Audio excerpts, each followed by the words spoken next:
N.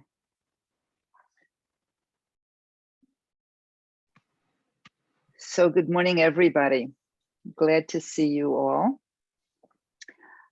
This week's Parsha is Shoftim, which, as I understand it, means judges. So we're going to be talking about judges and judgments today. No big surprise, right? Chapter 16, verse 20 reads, you might be familiar with this. Justice, justice shall you pursue, that you may thrive and occupy the land that your God, Yud-He Vav-He, is giving you. So the Women's Commentary on the Torah, which you know I rely heavily on, states, and I quote, the repetition of the word emphasizes that the pursuit of justice is vital to Israelite society. So, you know, I agree with that. That's fine. But I think there's more here. I think that if we look at the word justice as wisdom, which is one of the ways that I look at the word justice, wisdom, then we need to be looking at two different kinds of justices. Our internal justice, how we judge ourselves, and the external justice, how we judge others. So that's why we have the word justice twice.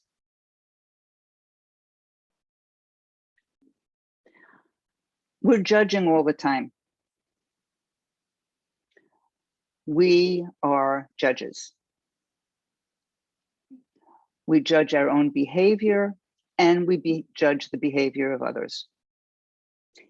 Sometimes we judge what we think and what we feel, not limiting our judgments to outward manifestations. So if I forget where I put my keys and I judge myself as stupid because I forgot where I put my keys, that's one kind of judgment, right? And I'm judging myself for what I'm thinking here, not because of some grand external behavior. Our inner judge needs to balance the power that we can call upon of love and generosity and kindness and expansiveness with the power on the other side of that coin of limits and boundaries, while keeping our hearts open.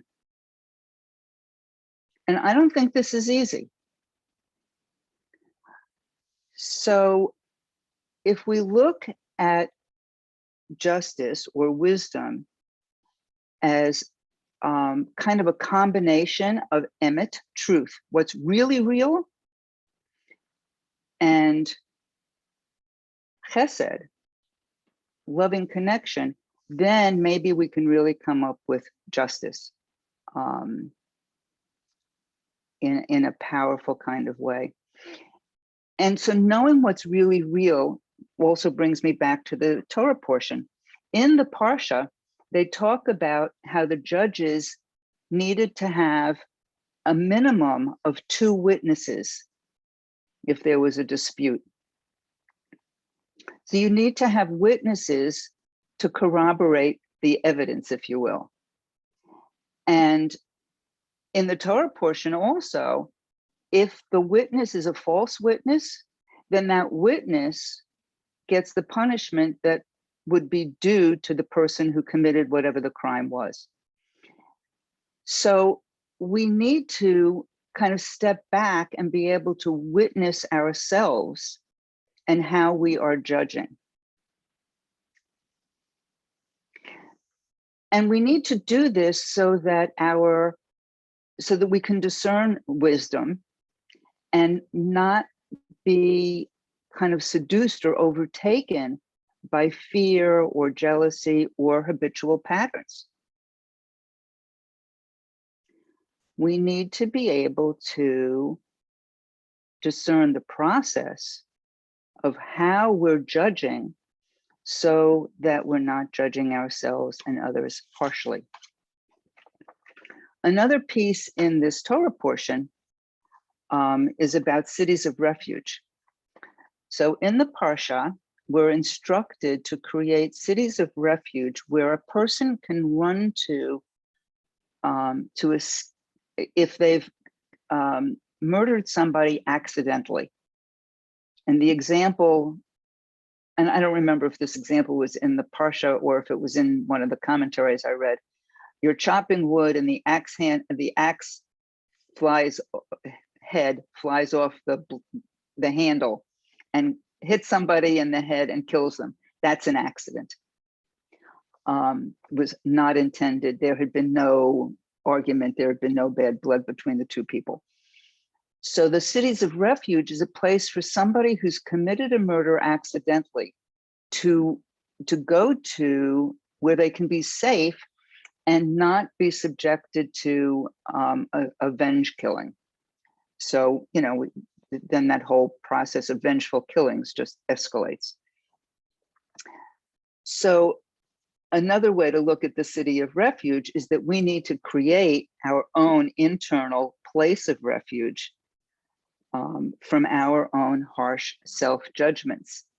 And Shefa Gold has a wonderful line, I think. She said, we need a refuge from the tyranny of the mind. So I think that our mindfulness practice provides us with our own personal city of refuge. It's a place where we can stop fleeing and we can breathe and welcome in whatever thoughts or feelings are arising. So all of this is happening for us as we're entering Elul. So we are beginning now to prepare for the high holidays. And as many of you may already be aware, this year, as we enter Rosh Hashanah, we also enter a Shemitah year. And I'm sure that we'll be hearing a lot about Shemitah from the Bima, but also in this environment as well. So one of the ways I look at Shemitah is that it's the opportunity to remind ourselves to let go of stuff, let go of feelings. And maybe one of our tasks for the coming year is to let go of harsh judgments. So that's our background for today.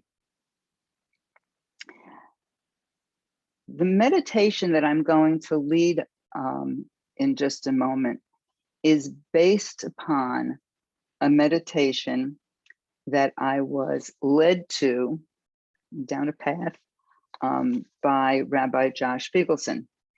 And this meditation that I was led to was developed by Scott Rogers. So I'm going to give you a little background here because it's just, I think, fascinating. Scott Rogers is a friend of a very good friend of mine.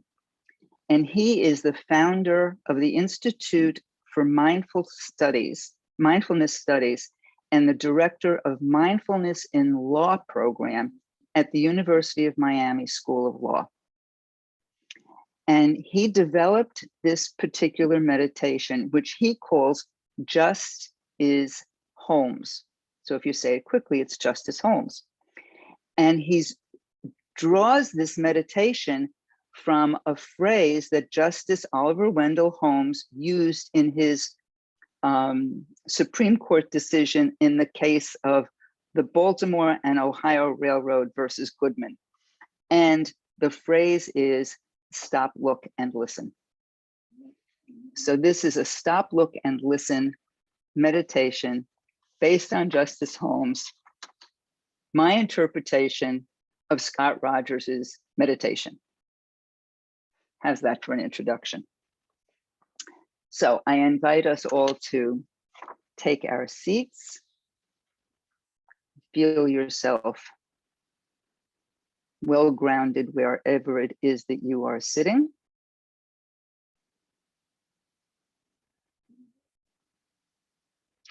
And if possible, have your feet flat on the floor if you're sitting in a chair.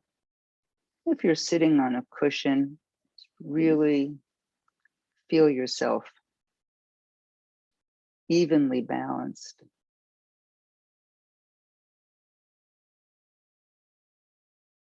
And allow your spine to just rise up from your pelvis.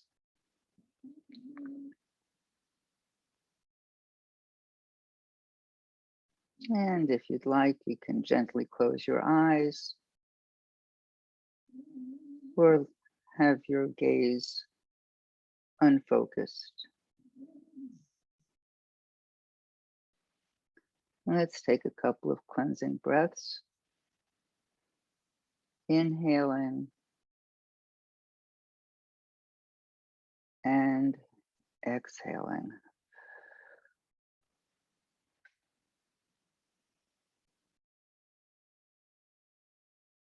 Inhaling fully all the way into your belly. And exhaling slowly and completely.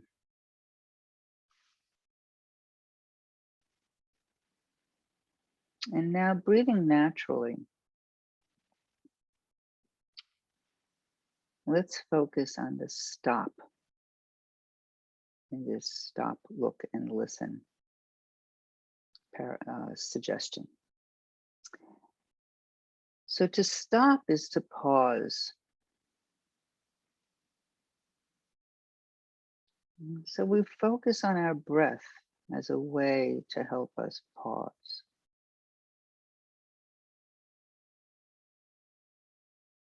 We don't need to do anything with the breath.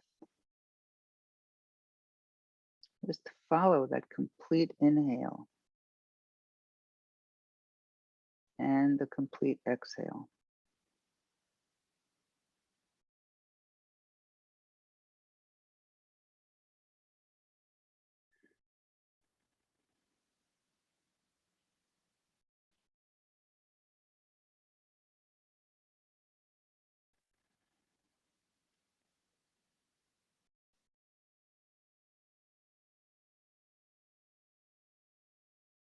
When we pause like this, we give ourselves the opportunity to pay attention and to be present in this moment.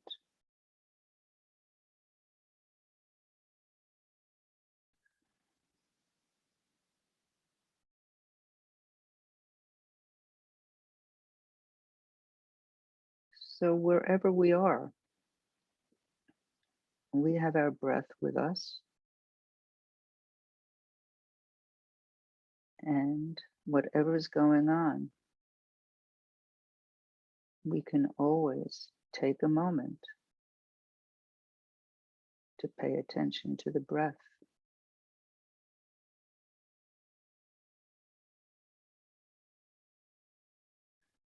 That gives us a pause.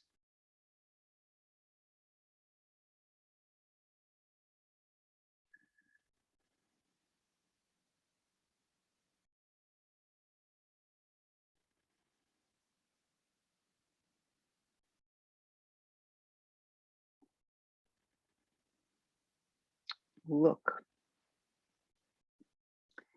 The look in stop, look, and listen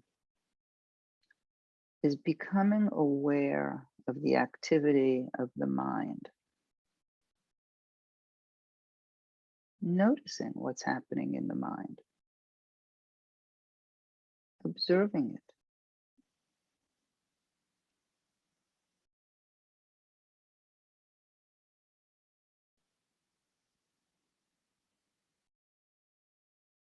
So it's paying attention to the quality of the thoughts. Am I obsessing or planning? Not paying attention to the thoughts themselves.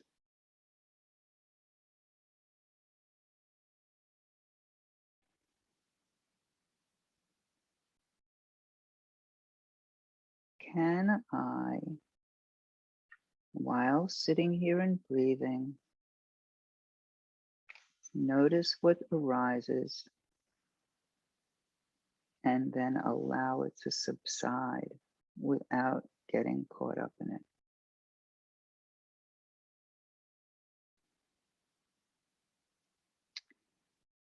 When we're able to do that, we may notice that our minds are spinning out thoughts at an astonishing rate, and that we don't need to pay attention to them until we choose to.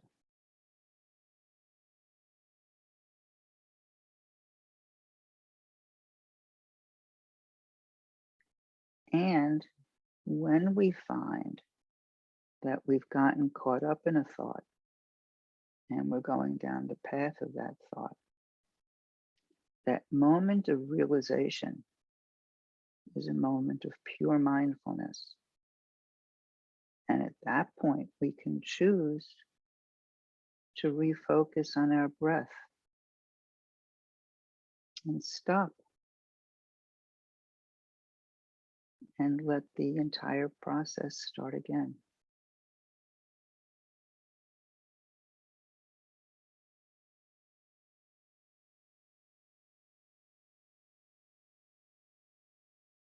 The point of mindfulness meditation is to keep practicing that noticing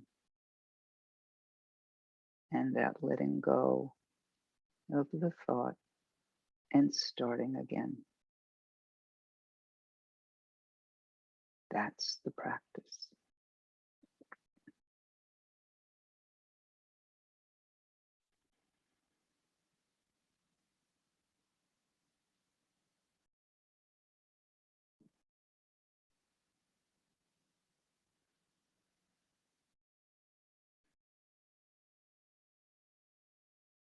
Now we have listen.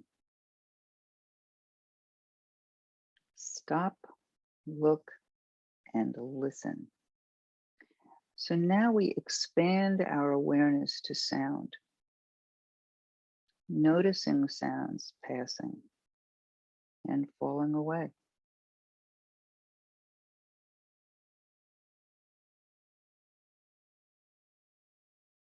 No need to identify the sounds. Simply noticing as if hearing for the very first time.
Stop, look, and listen.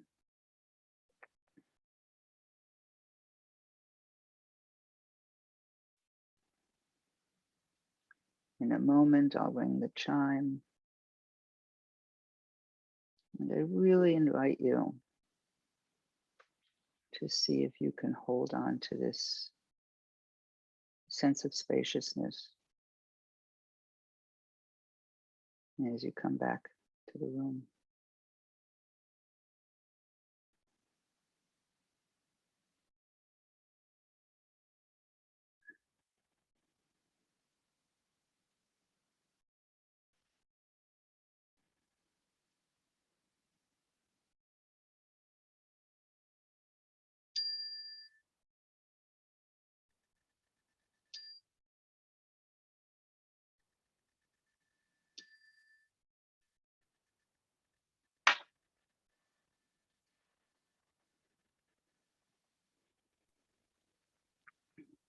As you are coming back, slowly and gently, going to share a poem entitled Bottled Water by Kim Dower.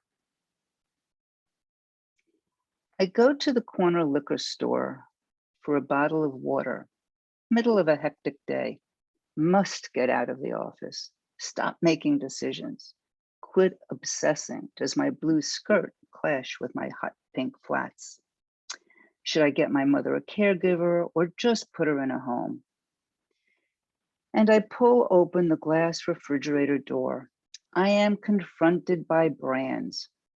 Arrowhead, Glitter Geyser, Deer Park, Spring, Summer, Winter Water, and dearly the bosses of bottled water, real water, and smart water. How different will they taste? If I drink smart water, will I raise my IQ but be less authentic? If I choose real water, will I no longer deny the truth, but will I attract confused, needy people who'll take advantage of my realness by dumping their problems on me? And will I be too stupid to help them sort through their murky dilemmas? I take no chances. Buy them both. Sparkling smart, purified real, drain both bottles. Look around to see if anyone's watching. I'm now brilliantly hydrated. Both real and smart, my insides bubble with compassion and intelligence as I walk the streets with a new swagger, knowing the world is mine.